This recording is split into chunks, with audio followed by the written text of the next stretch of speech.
Balajan block AIUDF দলৰ উদ্যোগত গৌৰীপুৰৰ মাটিয়াবগত বিশাল কৰ্মী সভা।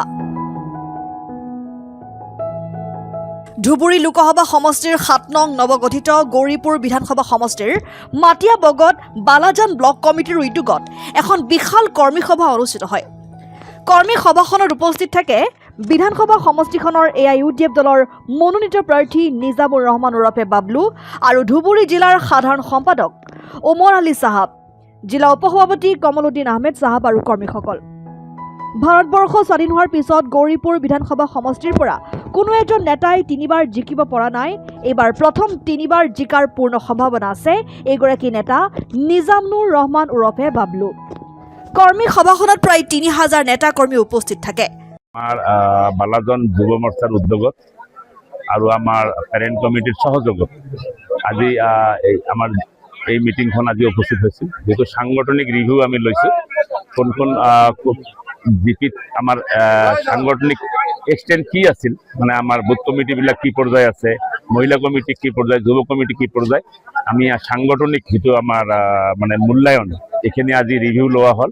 এই হিচাপে কিবা যদি আঁচোৱা আছে এই আঁচোৱাখিনি দূৰ কৰাৰ কাৰণে আগন্তুক 7 দিনৰ কাৰণে সময় বান্ধি দিয়া হ'ল। যি অঞ্চলত আমাৰ সাংগঠনিক যিখিনি লেপছ আছে, মানে কোনোবা 2টা বুথ বাকী আছে, কোনোবা মহিলা কমিটি এটা শৰ্ট আছে, কোনোবা ডিসপুট কমিটি আছে, এইখিনি ঠিক কৰাৰ কাৰণে আজি এটা পৰামৰ্শ দিয়া হ'ল। লগতে কিছু পলিটিকেল কথা আলোচনা কৰা হ'ল, কেনেকৈ আগন্তুক দিনত আমি নিৰ্বাচনত আগবাঢ়িম আৰু যিটো কম সময়ৰ ভিতৰত দিন ডিক্লেয়াৰ কৰিব নিৰ্বাচনী আয়োগে। আৰু এই কাৰণে আজি আমাৰ এই মিটিংখন আপোনালোকেও চাইছে সফল হৈছে। আৰু যাতে আমি আগন্তুক দিনত সবে মিলি গৌৰীপুৰ সমষ্টিৰ উন্নতিৰ হকে কাম কৰিব, তাৰ কাৰণে আমি একত্ৰিত হৈ প্ৰতিশ্ৰুতিবদ্ধ হলো। এইখিনিয়ে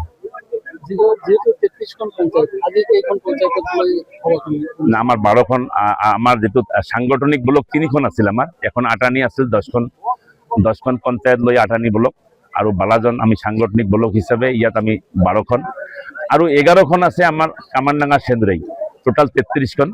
আজি আমাৰ ইয়াৰ আগত আমাৰ এইদিনাখন আমাৰ ৰায়পুৰ জিপিত বানিয়ামাৰী অঞ্চলত আমাৰ এই কামাৰডাঙ্গা সেন্দুৰাইৰ ব্লক এনেকুৱা মিটিংখন হৈছিল, কৰ্মী সভাখন হৈছিল। আজি বালাজনখন হ'ল, নেক্সট আমাৰ আটানি ব্লকৰখন হ'ব। আমি 2টা হ'ল। আচ্ছা, নিজৰ ডাঙৰীয়া যেহেতু সবান ডাঙৰীয়া ইয়াত কংগ্ৰেছত প্ৰাৰ্থিত্ব পাইছে, ইতিমধ্যে কিন্তু এটা গৃহ কন্দল লাগিছে।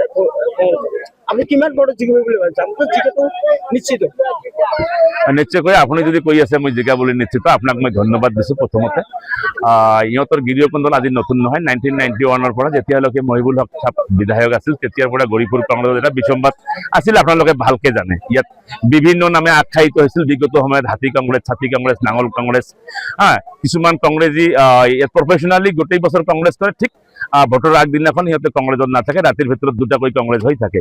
তো তেনেকুৱা বস্তুটো অব্যাহত আছে আজিৰ দিনতো। যিখিনি আপোনালোকে চাই আছে কংগ্ৰেছৰ ওপৰে এইখিনি কিন্তু আচল ৰূপ নহয়। আৰু আমাতকৈ সুবহান আলী চৰকাৰ ইয়াত কোনো বিধায়ক নাছিল, মই 10 বছৰ বিধায়ক আছো ইয়াত। আৰু বিগত সময়ত মহিবুল হক সাহেব, বৰেণ মুছাহাৰীক মই ইয়াত প্ৰতিহত কৰি ইয়াত বিধায়ক আছিলোঁ। তো নতুনকৈ ডেলিমিটেশ্যন হোৱাৰ পিছত বিলেচিপাৰা অঞ্চলৰ পৰা 10খন পঞ্চায়ত আহিছে, বিলেচিপাৰা পূব পশ্চিমৰ পৰা, আৰু আমাৰ গোলগঞ্জৰ পৰা 8খন পঞ্চায়ত, আৰু হাজিদুৰা আমাৰ যিটো ব্লক আছিল তাৰ পৰা আছিল 2খন পঞ্চায়ত, এইটো গোসাইগাঁও সমষ্টিৰ পৰা। তো আমাৰ ধুবুৰীৰ পৰা 1খন পঞ্চায়ত। তো লৈ কিনে আজিৰ দিনত গৌৰীপুৰ সমষ্টিত 33খন গাঁও পঞ্চায়ত, 3,10,000 ভোটাৰে সমাহিত। মোৰ বিশ্বাস, দীৰ্ঘ বিশ্বাস, মই জনসাধাৰণৰ কাম কৰিছোঁ। ৰাস্তা ঘাট, দলং, asset creation, school, anganwadi, health centre, এনেকৈ আদি কৰি আমি কবৰস্থান, ঈদগাহ মাঠ, শ্মশান, কালভাৰ্ট ইত্যাদি আমি জনসাধাৰণৰ কাম কৰিছোঁ। ৰাইজৰ লগত গুড ৰিলেশ্যন আছে, সংযোগ আছে। আপদে বিপদে দুখে সুখে মই সাথ দিছোঁ। গতিকে মই ভয় কৰাৰ কোনো কথাই নাই। কোনে আহে কোনে নাহে এইবিলাক লুক আউট নহয়। আমি ইলেকশ্যন খেলিম আৰু আমি জিকিম। গৌৰীপুৰ সমষ্টিত ৰেকৰ্ড আছে 3বাৰ হেট্ৰিক কৰিব, মানে এইবাৰ কিন্তু আপুনি হেট্ৰিক মাৰিব। আপুনি দোয়া কৰিব যাতে আমি হেট্ৰিক কৰিব পাওঁ।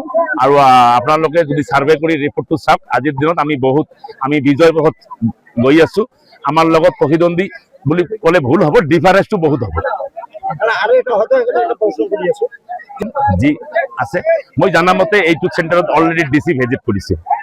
আপুনি যেটো কথা কৈছে, ডিচি অলৰেডি আগৰ আমাৰ দিবাকৰ নাথ সৰজমিন ভিজিট কৰিছে। তেনেকুৱা কেলেংকাৰী থাকিব বুলি মোৰ বিশ্বাস নাই। ডিচিৰ ভিজিট নোহোৱাকৈ এই টকাটো ৰিলিজ নহয়। তো গতিকে মেজিষ্ট্ৰেট ইনকুৱাৰী হ'ব। আপুনি এতিয়া কেলেংকাৰী বুলি কোৱাটো ঠিক নহ'ব। উইদাউট মেজিষ্ট্ৰেট ইনকুৱাৰী কোনো পইচা ৰিলিজ নহয়। আজিৰ দিনত ডেভেলপমেণ্টৰ পইচা কোনোবাই আপোনালোকে অভিযোগ কৰাটো এইটো এটা আপোনালোকে ৰাইট আছে, গণতন্ত্ৰৰ চতুৰ্থ স্তম্ভ। কোনো উইদাউট মেজিষ্ট্ৰেট ইনকুৱাৰী কোনো পইচা ৰিলিজ নহয়। গতিকে কৰাপশ্যন হোৱাৰ কোনো চান্সে নাই। গৌৰীপুৰৰ পৰা ছফিউৰ ৰহমানৰ ৰিপৰ্ট, N24 আছাম।